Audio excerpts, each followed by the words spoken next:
In this video, I want to talk briefly about stress concentration factors. So a stress concentration factor is basically a measure that allows us to account for geometric irregularities that could be found in a part. And these geometric irregularities result in increased stress or stress concentrations at that location of the irregularity. And so as a result, we create a factor called the stress concentration factor, and the textbook uses K sub t to denote, a variable for this factor. And this is a theoretical multiplier that we multiply by the nominal stress in a part in order to compute the maximum stress that would result from this stress concentration. And KT itself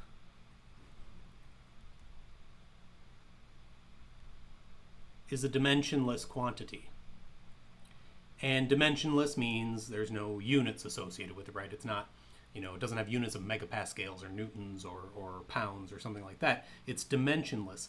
And practically what that means is that it is a quantity that is dependent more on the geometry that we're talking about, not so much on the size of the object. So let's suppose that, just as an example, we're looking at a shaft, and that shaft has a notch. So this would be, or maybe a groove would be a better word for it if we're talking about a cylindrical shaft. So there's a groove that goes all the way around, and the dimensions, let's say uppercase D for the overall diameter of the shaft. We'll define the diameter of the shaft within the groove as a lowercase d. And the groove has some radius r. Let's try to make that look more like an r. That's not better, but okay. And so let's just assume for this example that this is loaded axially with some axial load P. And as such, we can calculate what the nominal stress would be.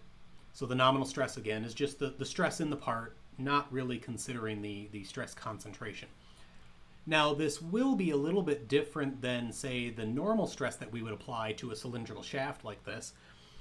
While the base equation is the same, P over A, we would want to make note that the groove, the existence of that groove, reduces the overall effective diameter at the location of the groove. So rather than using uppercase D as our diameter for this shaft, now that we have the groove, we need to factor in that. So in this case, our shaft stress nominally would be pi by 4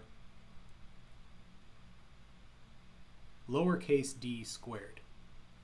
And so that accounts for that smaller cross-sectional area at the location of the groove. And so then we need to figure out what our KT would be. And so KT is going to be read from the book in our case. So we'll use a figure from the textbook or any other source that we might have in order to come up with this. And so as an example, this could be one form of a figure that would give us an understanding of this stress concentration factor. So we can see the same geometry that I've drawn here. And on the right-hand side, we see that we need to know the ratio of the outer diameter to that smaller inner diameter, which results from the groove. And depending on what that is, may change which of these lines that we're going to read. And once we have that, we can also then compare the radius of the groove to that inner diameter, get a ratio there. And so using these quantities, we can read, off of whatever it is we're trying to say. So say we have some ratio here, and our ratio here allows us to read over and pick off a KT value, 1.5 maybe, if I could draw straight lines.